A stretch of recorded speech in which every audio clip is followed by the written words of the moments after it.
وہ جو تھوڑا بہت سیاسی لباس اس نے پہنا ہوا ہے وہ اس میں مزید کمی آ جائے گی۔ ان سے سوال ہوں گے کہ آپ نے 8-9 مہینے جو اسمبلی سے باہر رہ کے گزارے وہ کیوں گزارے، کیوں قوم کا وقت بھی برباد کیا اور وہ پیسہ بھی برباد کیا جو پی ٹی آئی کے اراکین اسمبلی تقریباً کل ملا کے 123 اراکین 1.25 ارب روپیہ جو ہے وہ کلیم کریں گے اپنے 8-9 مہینے کے اس مدت کا جس مدت میں انہوں نے کوئی کام نہیں کیا۔ تو عمران خان کو بہت سارے سوالوں کے جواب بھی دینے ہوں گے، مگر اس تمام عرصے میں اگر آپ دیکھیں تو جو سیاسی غیر یقینی کی صورتحال پیدا ہوئی ہے وہ ایک بہت بڑا فیکٹر تھا پاکستان کی معیشت کو آج اس مقام تک پہنچانے میں، اور جو بین الاقوامی جو عالمی مالیاتی ادارے ہیں وہ بھی پاکستان کی سیاسی صورتحال کا فائدہ اٹھا رہے ہیں اور وہ پاکستان پہ مزید سخت سے سخت شرائط جو ہیں وہ مسلط کر رہے ہیں، اور حکومت وقت مجبور ہے اپنی سیاسی کنسیڈریشن کی وجہ سے یا جو بھی کہ وہ آئی ایم ایف کی بھی اب ہر روز بدلتی شرائط کو بھی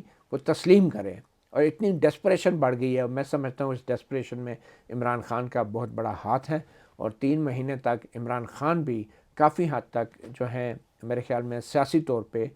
وہ عوام کی نظروں میں کمزور ہوں گے اگر وہ واپس اسمبلی میں آتے ہیں، اور پھر ان کے پاس ان سوالوں کے جواب نہیں ہوں گے کہ جو لوگ ان سے پوچھیں گے۔ نہیں مطیع اللہ، آپ جو کہہ رہے ہیں کہ 3 ماہ کے بعد جب وہ آئیں گے اور سوالات پیدا ہوں گے اور کمزوری کی بات آپ نے کی، آپ یہ سمجھتے ہیں کہ عمران خان کا جو پاپولیرٹی کا ببل ہے وہ اپنی جگہ پہ قائم ہے یا وہ ریڈیوس ہوگا؟ دیکھیں، پاپولیرٹی تو ہم اور آپ سوشل میڈیا کو فالو کرنے والے لوگ ان کے نزدیک عمران خان صاحب کی بہت زیادہ ہے، اینڈ آبویسلی عمران خان نے ہی سوشل میڈیا کو پاکستان کی سیاست میں بطور ایک انسٹرومنٹ، بطور ایک ٹول متعارف کرایا، اور پی ٹی آئی کی یہ سوشل میڈیا کے اوپر جتنی بھی بڑی کامیابی ہو، میرے خیال میں اب عوامی سطح پہ بھی ہم نے دیکھ لیا ان کی وہ لانگ مارچ بھی کیا، بڑی جلسے بھی وہ کرتے رہے، مگر اصل امتحان ان کا پھر بھی الیکشنز میں ہوگا۔ ایک الیکشنز تو وہ تھے جو ضمنی الیکشنز ہوئے، جو بائی الیکشنز ہوئے، اس میں بڑی تعداد میں پی ٹی آئی کے ایم این ایز، بلکہ عمران خان تو تقریباً 7 سیٹوں پہ ایک دم ہی کامیاب ہوئے، اور جو بہت بڑی ایک ان کی یقینی طور پہ کامیابی ہے۔ مگر جن 3 مہینے کے اندر پاکستان کے ساتھ کیا ہوگا یہ زیادہ عام ہے بجائے اس کے کہ عمران خان کے ساتھ کیا ہوگا۔ تو اگر پاکستان کے ساتھ کچھ اچھا نہیں ہوتا تو اس کی ذمہ داری صرف اور صرف حکمران اتحاد پہ ڈالنا جو ہے وہ مجھے نہیں لگتا کہ وہ کسی صورت بھی منطقی بات ہوگی، اور عوام اچھی طرح دیکھ رہے ہیں کہ موجودہ حالات کے اندر عمران خان کا اپنا کیا رول رہا ہے۔ اگر اب وہ اسمبلی میں آتے ہیں تو لوگ یقینی طور پہ پوچھیں گے کہ اگر آپ 8 مہینے پہلے اسمبلی میں بیٹھے رہتے تو کیا پاکستان کی آج یہ حالت ہوتی؟ تو مطیع اللہ، آپ تو پھر اس اعتبار سے یہ کہہ رہے ہیں کہ عمران خان اپوزیشن میں رہ کر بھی جو رول عمران خان ہی کر رہے ہیں۔ آبویسلی پاکستان کے اندر جو ماضی میں بھی اسٹیبلشمنٹ کا کردار رہا ہے اس کی وجہ سے ہمیشہ اسٹیبلشمنٹ اور اپوزیشن نے مل کر رول کیا ہے، ٹھیک ہے۔ اب کی بار جو ہم سننے میں آ رہا ہے کہ اسٹیبلشمنٹ نیوٹرل ہے اور اسٹیبلشمنٹ کسی قسم کا کوئی کردار ادا نہیں کر رہی، تو یہ بھی یقین کرنے والی بات نہیں ہے، کیونکہ اتنی زیادہ جو انویسٹمنٹ ہو چکی ہے پاکستان کے سیاسی نظام کے اندر اسٹیبلشمنٹ کی، تو یہ اتنا آسان نہیں ہے کہ ایک دن میں تو کوئی بینک بھی ایک چیک جو ہے وہ اتنی بڑی رقم کا نہیں آپ کو نکالنے دیتا۔ اسٹیبلشمنٹ نے 75 سال کی انویسٹمنٹ کی ہے پاکستان کے سیاسی بینک کے اندر، تو مجھے نہیں لگتا کہ ان کے صرف کہہ دینے سے، اور وہ بھی ایک ریٹائر ہونے والے آرمی چیف کے اعلان کی وجہ سے ہم یہ سمجھ بیٹھیں کہ اسٹیبلشمنٹ مکمل طور پہ نکل چکی ہے۔ اور ان کی اسٹیبلشمنٹ کی سیاست سے نہ نکلنے کی ایک وجہ سمجھ بھی آتی ہے، کیونکہ انہوں نے جو سٹرکچرز کھڑے کیے ہیں پاکستان کی سیاست کے اندر، جو فریم ورک بنا دیے ہیں، ان کے نکل جانے سے وہ فریم ورک ختم نہیں ہوں گے، وہ سٹرکچرز ختم نہیں ہوں گے۔ تو ان کا میرے خیال میں اب وہ سمجھتے ہیں کہ ہمارا سیاسی نظام ابھی اس قابل نہیں ہے کہ اس کو مکمل طور پہ آزاد چھوڑ دیا جائے۔ اب آپ امیجن کریں کہ موجودہ جو پی ڈی ایم کی حکومت ہے، اگر آج ان کو یہ یقین آ بھی جائے کہ اسٹیبلشمنٹ کا کوئی رول نہیں ہے، تو آپ کے خیال میں یہ موجودہ حکومت رہ سکتی ہے اقتدار میں؟ بہت مشکل ہوگا، کیونکہ موجودہ حکومت کے اندر مختلف پارٹیاں ہیں، مختلف گروپس ہیں، ان کے انٹرسٹ ہیں، خاص طور پہ بلوچستان کے جو گروپس ہیں وہ تو ہمیشہ ولنریبل رہے ہیں اسٹیبلشمنٹ کے پریشر کے حوالے سے۔ تو میرے خیال میں اسٹیبلشمنٹ کا اور عمران خان کا کسی نہ کسی سطح پہ ابھی بھی رابطہ موجود ہے، اور اس کی وجہ یہ نہیں ہے کہ اسٹیبلشمنٹ عمران خان کو اقتدار میں لانا چاہتی ہے، اب اس کی وجہ شاید یہ ہے کہ اسٹیبلشمنٹ جو ہے اس کو زیادہ پریشانی ہے کہ جو کچھ وہ پچھلے 6 سال میں کرتے رہے ہیں اس کا نقصان ملک کو ہو رہا ہے. اب اسٹیبلشمنٹ صرف یہ چاہتی ہے کہ ان چیزوں کو اس طریقے سے مینج کیا جائے کہ جس کا نقصان الٹیمیٹلی ریاست کو نہ ہو اور ملک کو نہ ہو. اور وہ کوئی عمران خان کی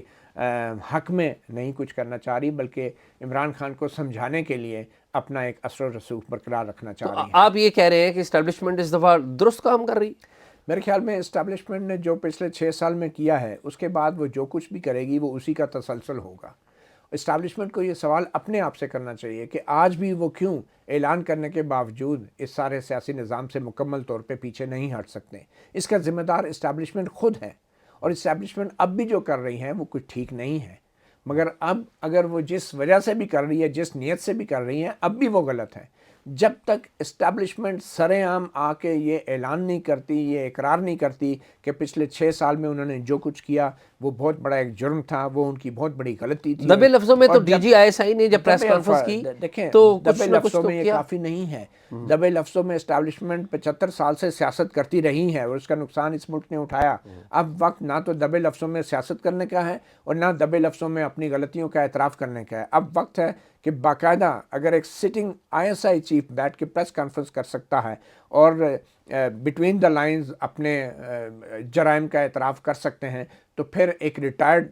آرمی چیف، چاہے وہ جنرل قمر جاوید باجوہ ہیں چاہے وہ جنرل فیض ہیں، کیا وجہ ہے کہ ان دونوں کو مجبور نہیں کیا جا سکتا کہ وہ برملا آ کے پریس کانفرنس کریں اور قوم کو بتائیں کہ کس طریقے سے وہ عمران خان کو اقتدار میں لے کر آئے، تاکہ قوم کو پتہ تو چلے نا کہ کیا غلط ہے اور کیا صحیح ہے. تو جب تک یہ اعتراف برملا نہیں ہوتا، سر عام نہیں ہوتا، غلطیوں کا اعتراف نہیں ہوتا، شرمندگی کا اظہار نہیں ہوتا اور آئندہ ایسا کچھ نہ دہرانے کا عزم نہیں ہوتا، اس وقت تک ہماری قوم جو ہے وہ یہی سمجھتی رہے گی کہ کوئی سیاستدان جو ہے ایک مسیحا ہے اور باقی سارے چور ہیں. تو یہ اچھا متی اللہ، یہ جو باتیں آپ کہہ رہے ہیں، ہم ظاہر ہے ایک خیال کے لوگ ہیں، ہم بھی ان باتوں پہ یقین رکھتے ہیں کہ کاش کوئی ایسا ہو، لیکن اگین جب ریالٹی ہم دیکھتے ہیں تو وہ کہتے ہیں نا کہ دل کے خوش رکھنے کو غالب یہ خیال اچھا ہے. اب یہ تو ویریبل یہ ہے، ہمیں ایسا ہوتا ہوا اپیرنٹلی مجھے تو نظر نہیں آ رہا کہ وہ کوئی بھی آئے، ایک یہ لوگ آئیں، پاور ان کے پاس اتنی ہے اور وہ آ کے ایڈمٹ کریں اپنی غلطی. اس کے لیے بہت بڑا آپ کو کہتے ہیں نا انٹروسپیکشن کی ضرورت ہے، جو شاید وی ہوپ کہ وہ ہوگی کسی ٹائم، آج نہیں تو کل وہ ہوگی. لیکن یہ نہ ہو کہ اتنی دیر ہو جائے کہ بہت سارا پانی پلوں کے تلے سے نکل جائے اور آگے بہت سارا پانی چلا گیا. لیکن اس دوران کیا ہوگا، میں ایک اور سینیریو آپ کو بتاتا ہوں کہ 3 ماہ کے بعد پنجاب کا الیکشن ہوگا جو کہ ضمنی الیکشن ہوگا، اور 3 ماہ کے بعد اس الیکشن میں جو حکمران اتحاد ہے وہ تو کلیپس کر جائے گا، خیبر پختونخوا میں بھی اور پنجاب میں بھی. اور اگر اس دوران جنرل الیکشن نہیں ہوتا تو یہ جنرل الیکشن کے 50% رزلٹ تو پہلے آ جائیں گے.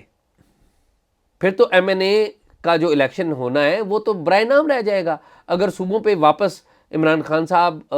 آ جاتے ہیں، اگر لوگ ڈیسائیڈ کرتے ہیں، تو پھر تو قبل از وقت انتخابات ہو گئے. دیکھیں اعزاز، 3 مہینے کا وقت پاکستان جیسے ملک کے لیے بہت طویل وقت ہے.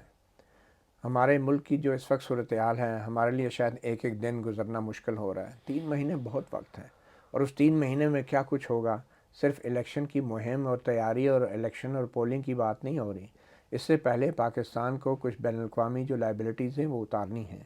پاکستان نے کچھ شرائط کے اوپر عمل درآمد کرنا ہے، اور اگر 3 مہینوں کے اندر آئی ایم ایف کی ہمیں قسط نہیں ملتی تو آپ سمجھتے ہیں کہ ملک میں الیکشنز ہوں گے، چاہے وہ ایک صوبے میں ہی کیوں نہ ہوں.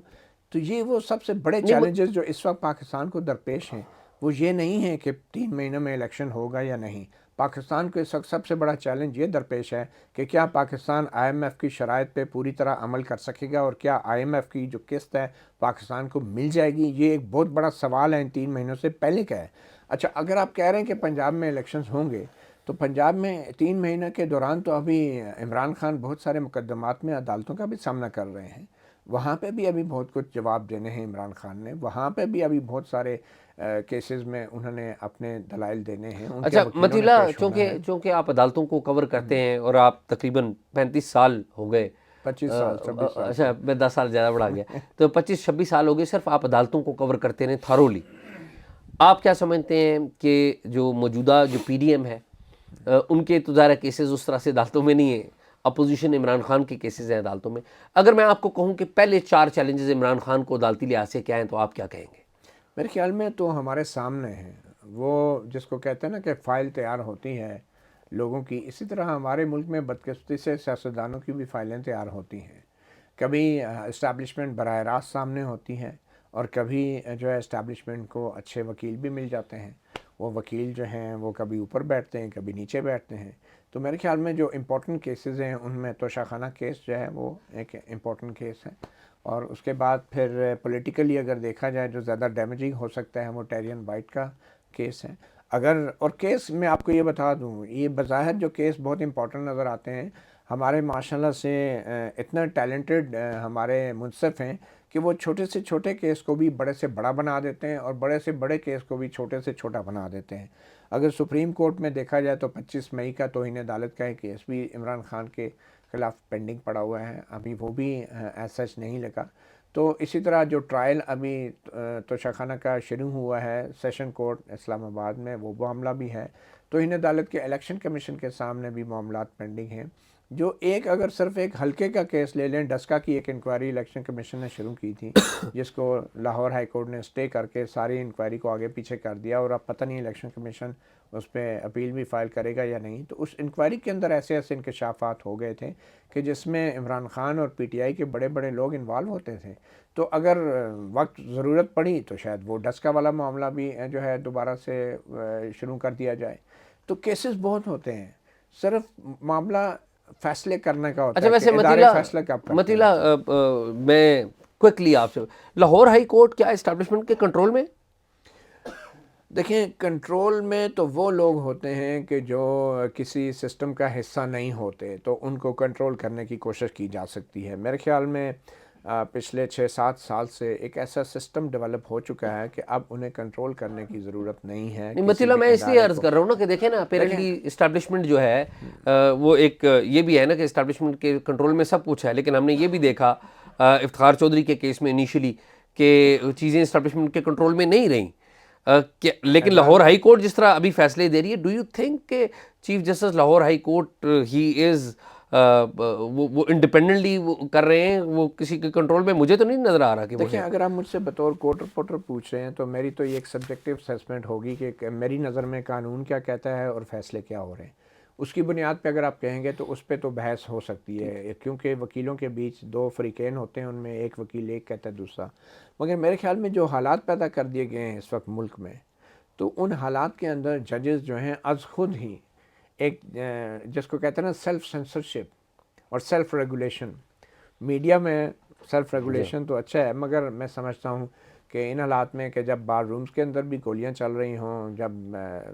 ججز کی فیملیز اگر اپنے آپ کو محفوظ تصور نہیں کرتی، یا ان کی کہیں فائلیں بنی ہوں یا ویڈیوز بنی ہوں، یا ان کے سامنے کہیں ججوں کو سبق بنا دیا گیا ہو مختلف ریفرنسز کے ذریعے، تو پھر ان کو کنٹرول کرنے کی ضرورت نہیں ہوتی، وہ آلریڈی کنٹرول ویل ٹیکن. اچھا پولیٹیکل کیاس تو ہم نے ڈسکس کر لیا پنجاب کے حوالے سے. سندھ میں آپ کو پتہ ہے پیپلز پارٹی کا راج ہے، بلدیاتی انتخابات میں بھی انہوں نے لیڈ لیا. کے پی اور پنجاب مین جو آپ کی سینٹرل گورنمنٹ ہے اس کو اپیرنٹلی ڈیسائیڈ کریں گے. تو ان کا جو کیاس ہے وہ تو آپ کے اور میرے سامنے آ گیا کہ 3 ماہ بعد کی کیا صورتحال ہوگی اپیرنٹلی. اس میں ایک ویریشن، 2 اور ویریشنز بھی ہیں. آئی ایم ایف کا آپ نے ذکر کیا، اس کا بہت سارا تعلق ہے ہمارے امریکہ کے ساتھ تعلقات کیسے ہیں، اور ہمارے امریکہ کے ساتھ تعلقات کا بہت سارا اثر ہے کہ ہم افغانستان کے معاملے کو کیسا ڈیل کرتے ہیں، اور کیا اس معاملے پہ بھی بات کرتے ہیں آگے. ہمیں ٹیررزم کا ایک چیلنج ہے. تو یہ ویریشنز آپ کو پاکستان کے پولیٹیکل لینڈسکیپ پر کتنے زیادہ اثر انداز ہوتے ہوئے نظر آ رہے ہیں؟ لیکن ڈیفینیٹلی جیسے میں نے پہلے کہا کہ 3 مہینے میں سب سے بڑا چیلنج تو یہی ہے کہ ہمیں سب سے پہلے یہ کہ آئی ایم ایف ہمیں ہیلپ کرتی ہے یا نہیں. اور آپ نے خود بتا دیا کہ اس کے پیچھے سب سے بڑا فیکٹر ہمارے امریکہ سے تعلقات کے ہیں. مجھے یہ بتائیں کہ 75 سال کی تاریخ میں پاکستان نے کب امریکہ کو آنکھیں نکالی اور کب امریکہ کے خلاف سٹینڈ لیا؟ اب بھٹو نے بھی امریکہ کے اوپر بڑی بات کی اور کہا کہ ہم دھمکی میں نہیں آئیں گے. یقینی طور پہ اس وقت ایٹمی پروگرام جب شروع کیا تو وہ اس تھریش ہولڈ پہ نہیں تھا کہ جس سے امریکہ کو تھریٹ پیدا ہوتی. مگر جب نواز شریف نے ایٹمی دھماکے کیے تو پھر امریکہ نے اس تھریش ہولڈ کو مانیٹر کیا، اور میں سمجھتا ہوں کہ کافی حد تک گارنٹیڈ ہیں، اور انٹرنیشنل اٹامک انرجی جو ایجنسی ہیں اس کے جتنے سیف گارڈز ہیں ہم اس کو فالو کرتے ہیں، اور میرے خیال میں پاکستان ان ممالک میں ہے کہ جو کافی حد تک ٹرانسپیرنسی کے پوائنٹ آف ویو سے اور اپنی سیکیورٹی کے پوائنٹ آف ویو سے کافی حد تک اتنی ایکسیس ضرور دیتا ہے امریکنز کو اور انٹرنیشنل واچ ڈاگس کو، نیوکلیر واچ ڈاگس کو، کہ اس سے کوئی انہیں تھریٹ فیل نہ ہو، اور یہ پاکستان کے انٹرسٹ میں ہے۔ تو میرے خیال میں ابھی ہم امریکہ کو آنکھیں نہیں دکھا رہے تھے جب تک یہ عمران خان نے اس کو ایک ایشو نہیں بنایا اور ایسا ظاہر کیا کہ جیسے 75 سالہ تاریخ میں واحد ایک عمران خان ہے جس کو امریکہ نے سازش کر کے اتارا، اور مجھے سمجھ نہیں آئی آج تک کہ عمران خان نے امریکہ کے خلاف ایسا کیا تھا یا ایسی کوئی تھریٹ کیا تھی کہ عمران خان کو ہٹانا پڑا۔ میرے خیال میں ان کا ایک ریجنل انٹرسٹ ہے، افغانستان کا انٹرسٹ ہے، جس میں وہ یہ سمجھ رہے تھے کہ شاید پاکستان کی گورنمنٹ سے زیادہ کچھ لوگ طاقتور ہو چکے ہیں، تو ان طاقتور لوگوں کو جو ہے اس جگہ سے ہٹانا مقصد تھا کہ جس جگہ سے وہ افغانستان میں امریکن انٹرسٹ کو نقصان پہنچا سکتے تھے۔ تو ہمارے وزیر اعظم تو وہ جس کو کہتے ہیں نا کولیٹرل ڈیمیج ہوتے ہیں، اور میں عمران خان کو بھی اس تناظر میں کولیٹرل ڈیمیج سمجھتا ہوں۔ وجہ افغانستان تھی، اور افغانستان میں جن لوگوں کا کنٹرول تھا وہ آرمی چیف بھی نہیں تھا، وہ شخص تھا جو ڈیلی بیسس پہ، روٹین کی بیسس پہ افغانستان کے جتنے بھی پولیٹیکل گروپس ہیں ان کے ساتھ رابطوں میں رہتا تھا۔ تو اس کی وجہ سے عمران خان کو لیٹرل ڈیمیج بن گیا، اور انہوں نے ایک اینٹی میکانزم کی ایک ویو کریٹ کی، اور آپ کو پتہ ہے پاکستانی اس حوالے سے بڑی جذباتی قوم ہے، مگر میرے خیال میں اب وقت جذبات کا نہیں ہے، اس بات کو سمجھنے کا ہے کہ امریکہ کو ہم دشمن بنائیں گے اور یہ سمجھتے ہیں کہ چین یا روس ہماری مدد کو آئے گا، تو یہ بہت بڑی غلطی ہوگی جو اس سے پہلے بھی کسی مرحلے پہ ہم سے ہوتی رہی ہے، اور اس کا ہم نے خمیازہ بھی بھگتا ہے۔ اچھا متھی اللہ، ہم نے پاکستانی پالیٹکس اور اگلے 3 ماہ کے لینڈسکیپ کو تو ہم نے ڈسکس کیا ہے، لیکن ہم نے پروگرام کے شروع میں کہا تھا کہ اگلے 24 ماہ میں کیا ہوگا، تو اس کے اوپر میری یا آپ کی اسیسمنٹ شاید اتنی زیادہ معتبر نہ ہو، سائنٹیفک انداز میں تیار نہ ہو۔ آپ کو پتہ ہے کہ ڈیووس میں سالانہ ایک ورلڈ اکنامک فورم ہوتا ہے، تو ڈیووس کا جو ورلڈ اکنامک فورم ہوتا ہے تو اس سے پہلے ورلڈ رسک رپورٹ جاری ہوتی ہے، اس میں پاکستان کے حوالے سے جو ایک رپورٹ تیار ہوئی، رسک اسیسمنٹ رپورٹ جسے کہہ لیجئے، وہ مشیل پاکستان نے جو ڈیووس میں ورلڈ اکنامک فورم کی پارٹنر آرگنائزیشن انہوں نے تیار کی، تو انہوں نے 10 جو بڑے جو چیلنجز ہیں وہ انہوں نے اس رپورٹ میں بیان کیے، اور وہ 10 بڑے چیلنجز کیا ہیں؟ وہ 10 بڑے چیلنجز انہوں نے بیان کیے ہیں، میں چاہتا ہوں کہ میں پڑھ کے سناؤں اور آپ ضرور دیکھیے۔ سب سے پہلے جو اس رپورٹ میں جو رسک ہے وہ بتایا گیا، اور یہ یاد رکھیے کہ یہ جو رپورٹیں اس طرح کی تیار ہوتی ہیں وہ بڑی سائنٹیفک انداز میں ان کا ڈیٹا اکٹھا کیا جاتا ہے، کم و بیش 400 افراد جو کی سٹیک ہولڈرز ہیں ان سے سروے کیا گیا، جو کم سے کم ڈیٹا ہوتا ہے 250 ہوتا ہے، لیکن وہ زیادہ سے زیادہ، یعنی پاکستان میں 400 افراد کا ڈیٹا انہوں نے اکٹھا کیا، تو اس ڈیٹا کے تحت جو ٹاپ 10 جو رسک ہیں وہ انہوں نے بیان کیے۔ نمبر 1 وہ کہتے ہیں کہ پاکستان میں اگلے 24 ماہ کے اندر ڈیجیٹل پاور کنسنٹریشن اور مونوپلیز وہ ایک نیا رسک ہوں گی۔ پھر وہ کہتے ہیں نمبر 2 پہ failure of cyber security measures including loss of privacy data, fraud اور تھیفٹ، سائبر اسپائنج۔ وہ کہتے ہیں کہ جو ہمارا انٹرنیٹ ہے یا جو سائبر ورلڈ ہے وہاں پر جاسوسی عروج پہ ہوگی، اور جو لوگوں کی جو پرائیویٹ ڈیٹا ہے وہ رسک پہ ہوگا، وہ چوری ہو سکتا ہے۔ ہر دوسرا بندہ آپ کو پتہ ہے فیس بک استعمال کرتا ہے، ٹویٹر استعمال کرتا ہے، ای میل استعمال کرتا ہے، تو وہ یہ اس کی طرف نہیں ہے۔ 3 نمبر پہ وہ کہتے ہیں کہ ریپڈ اینڈ سسٹینڈ انفلیشن، یعنی کہ مہنگائی بڑی تیزی سے ہوگی، مہنگائی ہوگی اور مہنگائی قائم رہے گی اگلے 24 مہینوں تک۔ پھر 4 نمبر پہ وہ کہتے ہیں ڈیٹ کرائسس، کہ پاکستان کو قرضوں کا ایک کرائسس رہے گا، یہ اگلے 24 مہینوں کی صورتحال بتا رہے ہیں۔ پھر 5ویں نمبر پہ بڑی خطرناک بات کہہ رہے ہیں، وہ کہتے ہیں سٹیٹ کولیپس ہو جائے گی، یعنی کہ پاکستان کی سٹیٹ کولیپس کا مطلب ہے کہ جو سٹیٹ کے انسٹیٹیوشنز ہیں وہ پراپرلی کام نہیں کر پائیں گے، اور انٹرنل یہ جو کیوس ہے سٹیٹ کا، تو آپ کو پتہ ہے کہ ہماری جو ملیٹنٹ آرگنائزیشنز ہیں، ہماری ریڈیکل آرگنائزیشن ہے مذہبی، اس سے بھی فائدہ اٹھاتی ہیں۔ تو 5ویں نمبر پہ انہوں نے کہا ہے سٹیٹ کولیپس، بڑا ہی خطرناک بات کی ہے۔ پھر 6 نمبر پہ کہتے ہیں کہ lack of widespread digital services and digital inequality, digital services کے بارے میں بات کر رہے ہیں وہ کہ وہ برابر نہیں ہوں گی لوگوں کو، ان کا مسائل رہے گا. پھر 7ویں نمبر پہ کہتے ہیں انٹر اسٹیٹ کانفلکٹ. نام نہیں لیا انہوں نے. انٹر اسٹیٹ کانفلکٹ بیسیکلی وہ جو کہہ رہے ہیں وہ اسٹیٹ کے اندر جو ہم نے وہ ریڈیکلائزیشن کی جو بات کی ہے یہ انڈائریکٹلی اس کی اگزامپل دے رہے ہیں کہ کانفلکٹ اندر اسٹیٹ کے بہت زیادہ رہیں گے. پھر 8ویں نمبر پہ وہ کہہ رہے ہیں کہ terrestrial biodiversity loss and ecosystem collapse, کہ جو علاقائی جو ڈائیورسٹی ہے، بایو ڈائیورسٹی، اس کا کلیپس ہوگا اور ایکو سسٹم میں ایشوز آئیں گے. پھر 9ویں نمبر پہ کہتے ہیں ٹیررسٹ اٹیکس. وہ کہتے ہیں کہ اگلے 24 مہینوں میں پاکستان میں ٹیررسٹ اٹیکس بھی بڑھیں گے. نام نہیں لے رہے. ٹی ٹی پی، داعش، یہ تھریٹس جو ہیں ہمارے، اور انٹرنل جو ریڈیکل گروپس ہیں جن کو ہم نے ختم کیا بڑی محنت کر کے، ان میں سے بھی یہ چیزیں ہو سکتی ہیں. اور 10ویں نمبر پہ وہ کہتے ہیں امپلائمنٹ اینڈ لائیولیہڈ کرائسس، یعنی کہ پاکستان میں اگلے 24 ماہ کے اندر ورلڈ اکنامک فورم کی رسک رپورٹ کے مطابق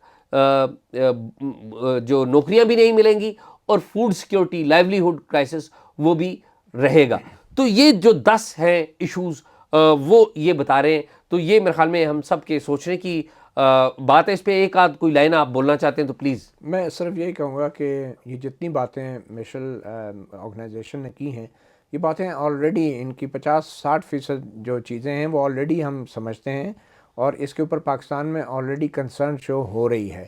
مگر یہ جتنے بھی حالات ہیں پاکستان کے، دنیا کو صرف سب سے بڑا جو خطرہ ہے پاکستان سے وہ یہ نہیں ہے کہ خدا نخواستہ پاکستان اسٹیٹ کولیپس کرے گی. ان کو خطرہ یہ ہے کہ خدا نخواستہ اگر یہ کولیپس کرے گی تو جو پاکستان کے ایٹمی اثاثے ہیں ان کا کیا بنے گا. تو دنیا کے جتنا بھی فوکس پاکستان پہ ہے، وہ اس کی سب سے بڑی کنسرن کی وجہ جو ہے وہ پاکستان کے عوام کی مشکلات نہیں ہیں. وہ پاکستان کے خدا نخواستہ اگر نقصان ہوتا ہے تو اس میں جو پاکستان کے ایٹمی اثاثے ہیں ان کا کمانڈ اینڈ کنٹرول کا کیا بنے گا، کیونکہ کسی صورت میں بھی اس طرح کے اثاثے جو ہیں وہ دنیا کے امن کے لیے بھی خطرہ بن سکتے ہیں. تو میرے خیال میں عمران خان کو اس رپورٹ کو پڑھنا چاہیے، اور پاکستان کے تمام سیاستدانوں کو جو ہے مل کر اس رپورٹ کے اندر جتنے بھی خطرات کی نشاندہی کی گئی ہے اس حوالے سے بھی ایک آل پارٹیز کانفرنس ہونی چاہیے، اور ہمارے سیاستدانوں کو، سیاسی جماعتوں کو اور ہمارے اداروں کو ان خطرات کا بھی بھرپور جواب دینا چاہیے. مطیع اللہ، میں تو یہ سمجھتا ہوں کہ پاکستان کے بارے میں یہ جو رپورٹ ہے، جس کے بارے میں ہم پہلے بھی باتیں کرتے رہے ہیں، لیکن یہ ایک فارمل رپورٹ آئی ہے،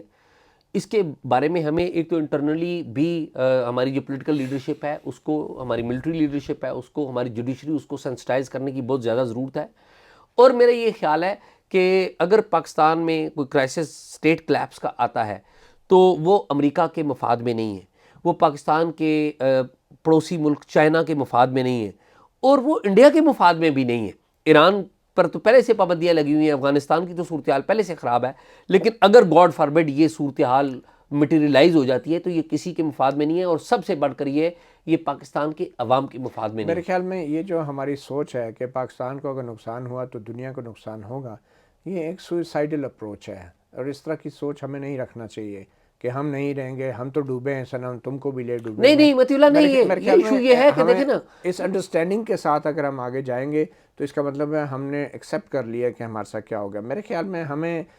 وہ بات کرنی چاہیے کہ جس سے ہم یہ تسلیم کریں کہ ماضی میں ہم سے کیا غلطیاں ہوئی ہیں، اور ہماری جو حکومتیں ہیں، جو سیاستدان ہیں، جب تک اس ملک میں آئین اور قانون کے مطابق ادارے جو ہیں وہ اسٹرینتھن نہیں کیے جائیں گے، اس وقت تک اس طرح کے کرائسس پاکستان میں آتے رہیں گے اور دنیا ہمارے بارے میں پریشان ہوتی رہے گی. ہمیں پاکستان کے اندر پولیٹیکل پروسیس کو اسٹرینتھن کرنا چاہیے، ڈیبیٹ اور ڈسکشن کو اسٹرینتھن کرنا چاہیے. جتنا آوازوں کو دبایا جائے گا اور جتنا سوچ پہ پہرا بٹھایا جائے گا، اس وقت تک یہ تمام خطرات جن کا آپ نے ذکر کیا اس پہ کوئی سیر حاصل بحث نہیں ہوگی، اور ہم کسی نتیجے پہ بطور قوم نہیں پہنچ مدر سکیں آف گے. آل تھنگز، پاکستان میں ڈیموکریسی اور پارلیمنٹ کے اور آئین کے مضبوط ہونے کی ضرورت ہے، اور یہی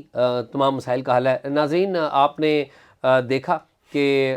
پاکستان میں اگلے 3 ماہ کے اندر کیا کرائسس ڈیولپ ہونے جا رہے ہیں، اور ابو آل پاکستان میں اگلے 24 ماہ کی پاسبل صورتحال کیا ہوگی، وہ ہماری زبانی نہیں، ورلڈ اکنامک فورم نے جو اس علاقے پاکستان، اس ملک کے بارے میں جو ایک